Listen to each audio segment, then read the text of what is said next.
If a record is spinning, it can play beautiful music, but sometimes the record needs to be changed.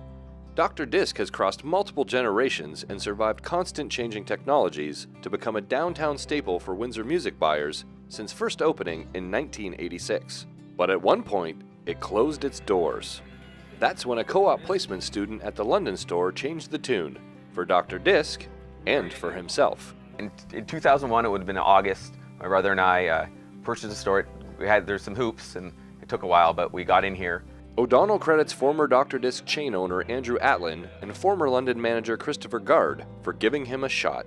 Opportunity came up, my brother and I thought it would be a good idea, and I was young enough, willing to do it, and then needed to change for sure. It was either go to school or this, and then I went with this because I felt comfortable doing it, and I moved here.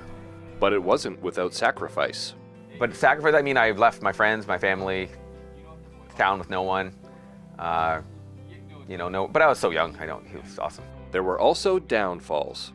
That building had no heat. No heat, or air. It was awful. It was just awful.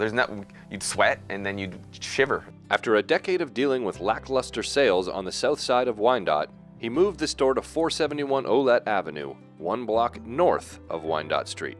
I was scared about moving, because I was so worried that people just had that nostalgia for that building and coming here since we were kids and if we move, they're going to forget it. But it was the complete opposite of that.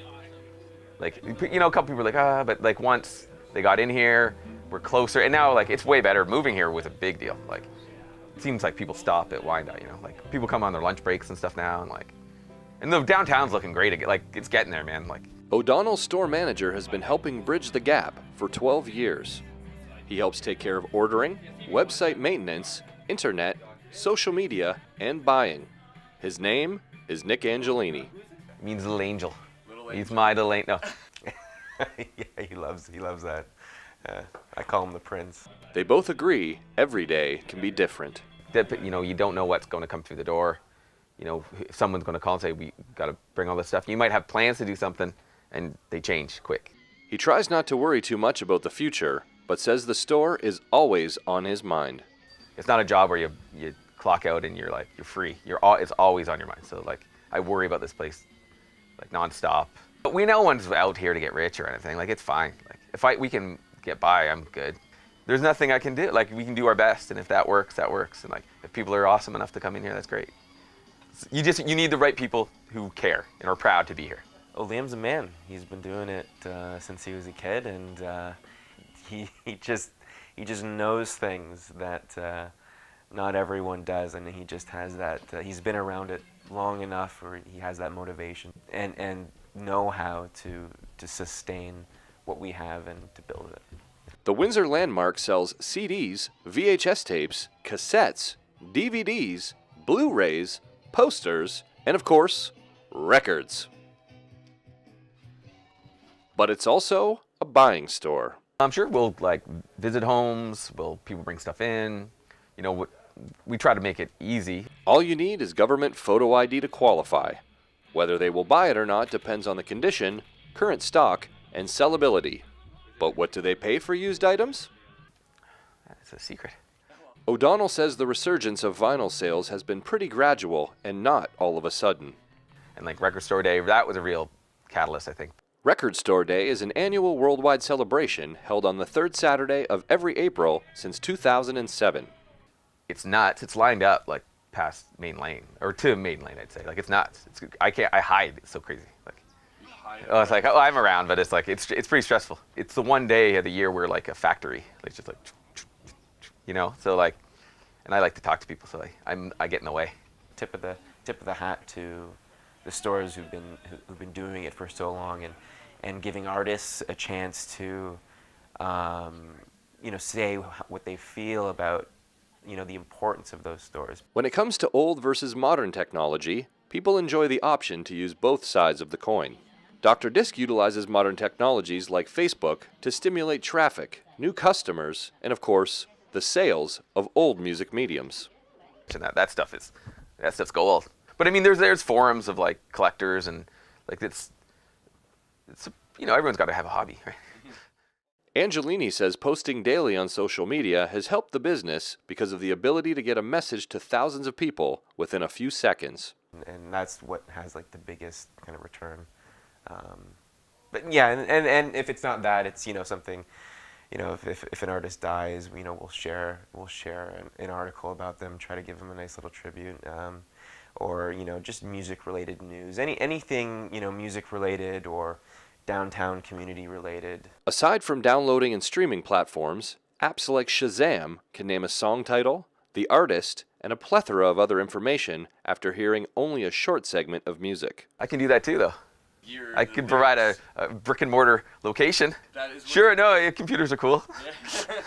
Windsor musician and podcast host Steve Lefebvre believes if he didn't have any of today's modern technology in terms of streaming music, he would do just fine. And there's a little bit of romance lost in all of that too. I mean, as convenient as all those handheld devices, you know, it just comes in your phone now.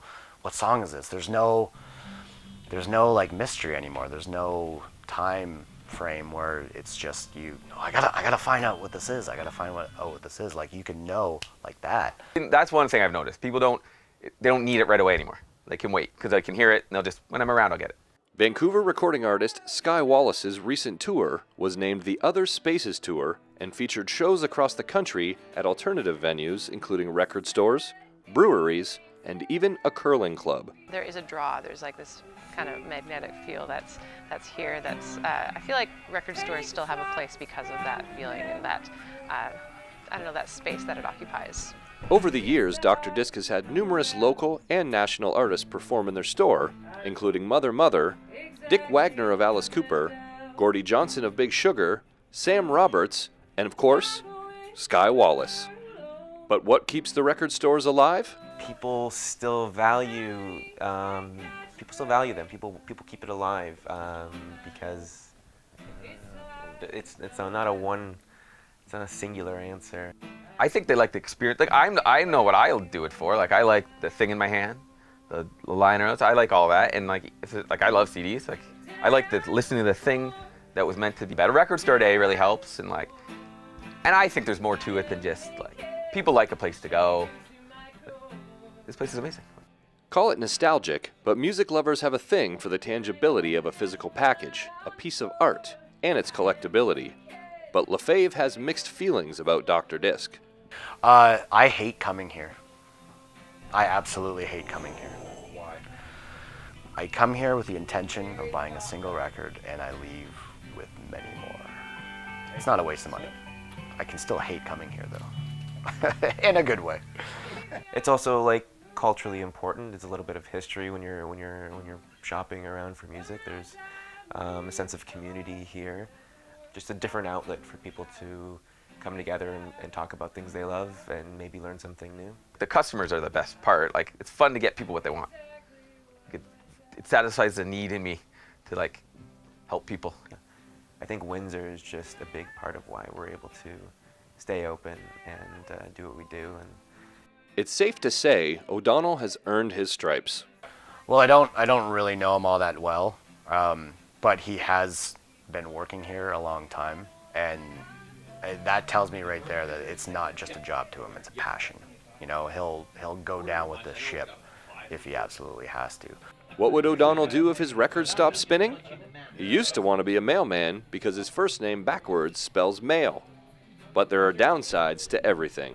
If you're a roofer, you fall off a roof. If you're a mailman, you get bit by a dog. And if you're a record store owner, you get what? Really bitter and resentful.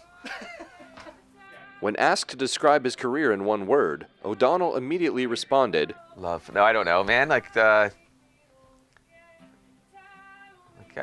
One word? Jeez.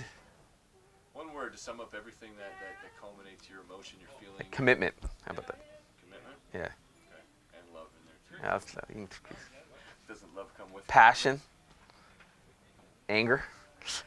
No, Keep going. If Dr. Disc were to come to an end, O'Donnell says there would be some writing on the wall. I can build a house maybe out of CDs or like. But how does he balance the good and the bad? People that shop here are pretty awesome. Like it's pretty like I hold up a counter. Clearly, he does a whole lot more. He keeps the record spinning.